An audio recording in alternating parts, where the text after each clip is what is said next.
It's my feel-good breakfast show. Welcome back. It is your feel-good breakfast show. It's Expresso on S3. We have the one and only JP Sebastian, who hasn't slept yet because he's been up watching the Oscars so that he can bring you everything as hot and ready as possible. So this, I feel like we need to say spoiler alert, because we're going to unpack some of the winners. Yeah, I know some people try to save this up. So, like, if you don't want to hear who the winners are, you need to run into your backyard now. You'll make hardy-light noises when we're done. 5 minutes. Give us 5 minutes. Sure. So, but we're going to unpack some of the categories that don't normally get the spotlight, like the best actor and actress and... yeah, and we have to cover those too. But what you might not know, since, like you said, they don't get the spotlight, is animated feature.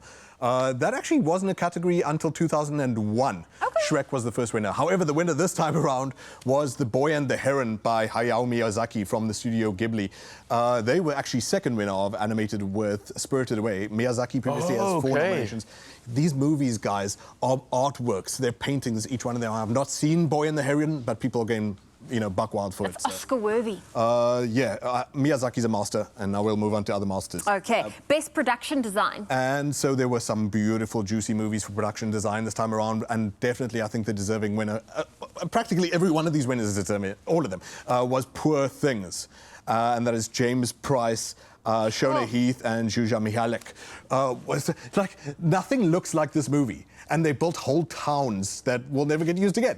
I'm fascinated with set designs. We drove past the Stellenbosch Film Studios yesterday, Yes. and you can see in the distance they've built something quite interesting. We were like driving, we were thinking, what are they going to use that for? Your imagination goes Just wild. a ghost town. and definitely with something as idiosyncratic and as niche in particular as Poor Things, they definitely deserved it. And now onto a crucial category, best editing. Yeah, this is big, man. No one knows what editors do. I mean, Editors hopefully are they do. magic. And Jennifer Lame has been magic for Christopher Nolan for the longest time now. She won editing. I don't have a picture of her because editors get shoved away in dark holes on computer screens. So there you just get to see Cillian Murphy and Matt Damon for whatever reason. But with a director who's obsessed with timing, Christopher Nolan editors everything. So congratulations to her, well deserved. Oh, All right, man. Well, look, fantastic. obviously there's so much to get through, but this is some of the bigger stuff that the big ones. a lot of us are looking forward to. Let's get straight into it. Firstly, with Best Supporting Actress.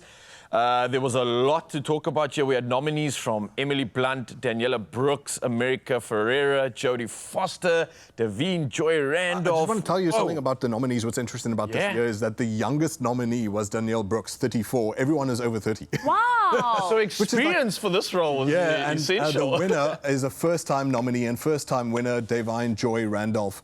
Was incredible in The Holdovers. There's so many actors and actresses this year who people say, no, that person, all the other actors were great, but that person was the heart. That person was the soul. And she felt like this warm soul behind The Holdovers. Incredible. Next to her co-nominee, Paul Giamatti there for Best Male Lead, who we'll talk about later. Possibly he won, we don't know. But Davine Joy Randolph was incredible. And man, in her speech, she said, you know, my whole life I was concerned with being different. But then I just had to realize I had to just be myself, and she was in tears. It sounds like such a simple thing, but she said she was the only black girl in this one class where she felt like she wasn't seen and she didn't deserve to be seen. And her teacher pulled her aside privately and said, we're going to forge our own path. And she said that's the reason she won today. Wow. And I mean, maybe it's just a sleeplessness, but that touched me. So, I got goosebumps. Absolutely incredible. like, these are humans too, man. They're on the grind. This is a 9 to 5 for them. Next category, however, are the people who grind. Best Supporting Actor, and again, it's a strong field. There were no nominees this year who like sickened me to my stomach. There have been other Oscars where I'm just like, you don't deserve to be here. This movie or that movie, Green Book.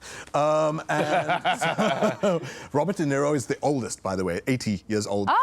For his first nomination and his first win was 1975 for The Godfather 2. However, this time around, it went to Robert Downey Jr., who's also a first-time winner. Didn't at one of the awards, didn't Robert Downey Jr. win something and then Robert De Niro thought it was him? Oh, no. Very cute. Very cute, but it wasn't this time around.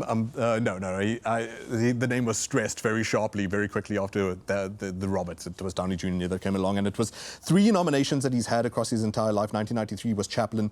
2009 he was nominated for Tropic Thunder. Yeah, man, for that supporting role. I heard And about that. this is his first win. The guy says in his speech, I needed this job. And he's only half joking what he means, because he can be in Spider-Man and crack $6 million for 2 minutes. Yeah. What he meant is, and he joked about this in his BAFTA speech, is like, I was playing this guy Tony for 12 years, and Christopher Nolan rescued me. Those movies are fine and they're fun, but I think this actor really wanted to challenge himself, and Robert Downey Jr. In Oppenheimer, you get to see a person enjoy their body. This is a filmmaker, not just an actor, and definitely deserved it for supporting. Oh, there we go. man. Absolutely incredible. JP Sebastian's not going anywhere. We've still got more to unpack. Let's quickly finally look at Best Director, and then we'll get back to all of the other winners. So, Best Director, let's look at some of those nominees. And so, obviously, oh man, Martin Scorsese, I love you dearly. Justine Triet. Here's the problem with the director category is that you've only got 5 nominations there, but where's Greta Gerwig? Where is Celine Song for Past Lives? However, the winner this time around was long deserving, I think, Christopher Nolan, who I'm not even a simp for, I'm not even stand for, but this guy has 8 nominations under his belt. This is Inception, this is Dunkirk, this is etc., etc. People treat him like a god. And for Oppenheimer, most definitely, this is his year. Christopher Nolan, congratulations, man. He actually is. I mean, I try to act on the fence about it because he's so, like, beloved. So, like, I'm like, oh, is there something, you know, that JP find? No. Forget all that noise. Like, Christopher Nolan is absolutely incredible at what he does, and on Oppenheimer, to bring together an economy, like, it's literally a small town of 2,000 people to work on something, and to coordinate all that, madness. Do yourself a favor, Oppenheimer. Okay.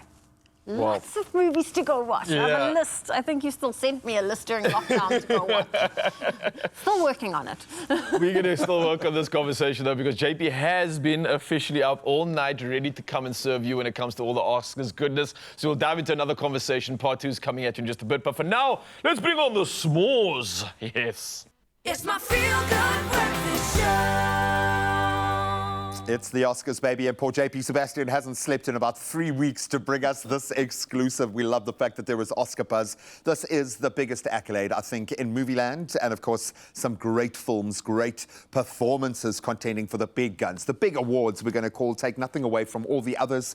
We, the weekend warriors, when it comes to our cinematic appreciation, want to know who the big names are. So thank you so much for Weekend not Warriors, sleeping. but you're also a really hardworking dude. Have you been able to see any of these? I know Zoe has been like...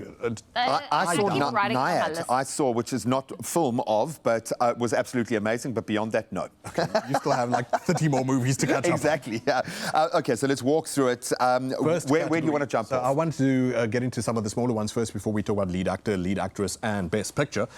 And the first one would be original score. And so, you know, you have all these big names. You have Hans Zimmer, etc., etc. And one of the other names, well, the winner is Ludwig Göransson.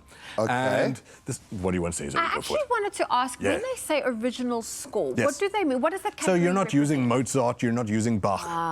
You're deriving a sound that is uniquely your own. And in fact, some composers have been banned in the past because they're like, no, what you're doing is just sounds. It's not music, it's not orchestration. So, but look, Ludwig Göransson is ridiculous. He's won 2 Oscars already. He's only 39 years old. And when I say only, this is how old composers get. So John Williams was nominated for Indiana Jones. The guy's had 54 nominations in his life. Wow. You got a friend in me. You do. Yeah, you see. John Williams. No, but I understand what you mean. It's like a Lifetime Achievement Award for most of these guys. It's incredible. Next category, For help me out. Oppenheimer. That was best- the score for Oppenheimer. Oh, yes, no, Ludwig Göransson won, yes. I'm saying the next one. The Zoe, next go for it. category is best cinematography. Thank you. Other super important thing, the film is a book, it's a record, and it's, what's the other sense? I don't know, the eyeballs. picture, yeah. It's a picture, thank you, it's painting. And so cinematography is the painter, and the painter who won year was Hoyte van Hoytema, it's a fun name to say, who has been working with Christopher Nolan for a long time now, and there he is on the set of Oppenheimer. Surprising again that this guy has only won one Oscar, given that he's got this strong career background. He's worked, I don't know if you remember Her with Joaquin Phoenix. I don't know if you remember, he did also Nope with Jordan Peele, that horror movie from like last year. So he's an accomplished cinematography, but hey, it's his first win and congratulations to him. Congrats. Heavy hitter. Let's take a look at Best International Feature. Oh man, and it was won by a British movie. I suppose that's international. The Oscars is very Anglo, but it totally deserved it. Totally deserved it. And JP's about to get more political, in fact. Go for it, bro. The Zone of Interest is harrowing. It is a masterpiece, and it is dark as all hell. And it is so pertinent right now, as you can see already. It's about the Holocaust, and it's about people who try to make a lush suburban life just outside of Auschwitz. And so the speech brought me to tears instantly. Jonathan Glazer, who is a remarkable director, Under the Skin with Scarlett Johansson, mind-blowing stuff. Virtual Insanity by Jamiroquai. He did that music video. Anyway, wow. So what he said in his speech is that we stand before you as men who refute our Jewishness and will not be taken up by a Holocaust that is hijacked by an occupier who has killed innocent people. So one brave soul to say something about Palestine. Otherwise, the Oscars were chup still about getting into real-life politics, which, you know, movies are about, like... They reflect real life, yeah. Inducing empathy into people, but hey, no backbone there. So, Jonathan Glazer, good for you, and please do yourselves a favor and try and watch Zone of Interest if you have the nerve for it. Yeah, and I think it's something that needs to be palatted. I watched Annette Bening in Naiad, the story of Diana Naiad. Sean, our cameraman, recommended it to me. Absolutely mind-blowing, the swimmer. Just, so if she is where we're jumping off, I'm guessing a very, very strong field. Take us through this one. Let's look at all 5 of the leading ladies, lead actress, best lead actress. JP, what are you saying? And obviously the one who was the forerunner there for me. I actually booed at the winner for this. I was so... Oh, no. Really? Yes, even though I love her dearly, but I wanted to see Lily Gladstone win, but however, it went to Emma Stone. Emma Stone. She has won 2 Oscars now because she is brilliant. She previously with this director, Yorgos Lanthimos, was the favorite. She didn't win for that. She was nominated. She won for La La Land last. And La La Land. But she is so incredible for her age. She's what, 35, and she's already got 2 Oscars. And in Poor Things, she does a character which is weird. There are no reference points for it really, because she's a bit of a Frankenstein's monster type creature. And so her reference is nothing. Like, how do you start from nothing? Oh, you're a baby. And whereas other actors can be like, oh, I studied John Oppenheimer for months in this and whatever. She just had to let go for this one, I think. And just go there. It's a vault. This movie is a vault, and it's a raunchy, and she goes there. She goes there all out. And she totally deserved the Oscar for it. Poor Things was incredible, and Emma Stone is incredible. But I booed because I wanted Lily Gladstone for Killers of the Flower Moon. Anyway, moving on. Let's move to Best Leading Actor. Surprise, surprise, eh? The quarterback. I was looking at the betting odds, because people bet on the Oscars. Of course you must, yeah. And every one of the people who won last night was over 90% probability of winning. So, so it was a tough one. Surprise, surprise. Look at that field, though, Cillian my friend. Murphy obviously won for Oppenheimer. And shame, this was the guy who, I keep saying this, but it's an interesting little factoid. He was supposed to be Batman instead of Christian Bale. And so Christopher Nolan was like, don't worry, I will get you your movie. And so he became John Robert Oppenheimer, which he didn't even read the script. He said, yes, I'll do it. Because obviously Christopher Nolan, who won for Best Director, is such an accomplished director. He is. Cillian Murphy, I mean, Peaky Blinders, do you guys watch? I know you binge TV shows. You'll know about that probably a week from now.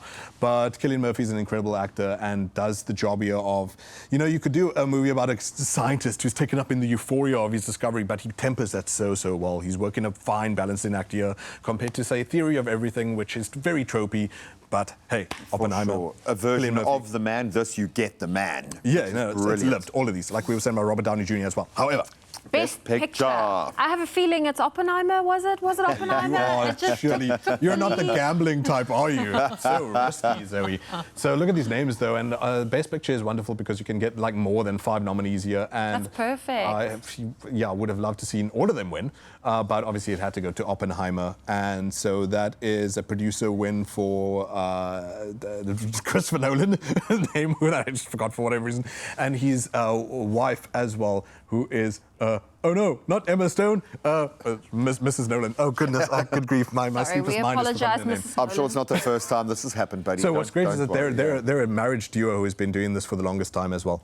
And they, like I said, this movie had 13 nominations, 7 wins. That's a pretty strong. Obviously, they're not beating the likes of Titanic or anything like that. But Oppenheimer, like I was begging a bunch of other people before, is that Oppenheimer, in a way, has rescued drama movies from the big screen. People think, oh, it's just superhero movies. Oh, it's just Barbie. And it comes at just the right time. That Barbie is great fun, but Oppenheimer's like, dudes, we can do biopics on IMAX as well. Yeah. I think that you're going to see a lot more high-quality things like this after. You were close to his wife. It's not Emma Stone, it's Emma Thomas. There you go. Emma Thank you. Thomas, no. Don't cause a scandal with Emma Stone. Emma Thomas, God bless Emma her. Thomas. Fantastic producer. Oh, wow. It seems like the Oscars have come in to, well, the films have come in to save the industry. Some incredible contenders there across all of the spheres. Thank you so much for casting a light onto areas that we might not necessarily look ourselves, but some heavy hitters, one, of course, being the biggest bomb ever created so far in Oppenheimer. Good morning.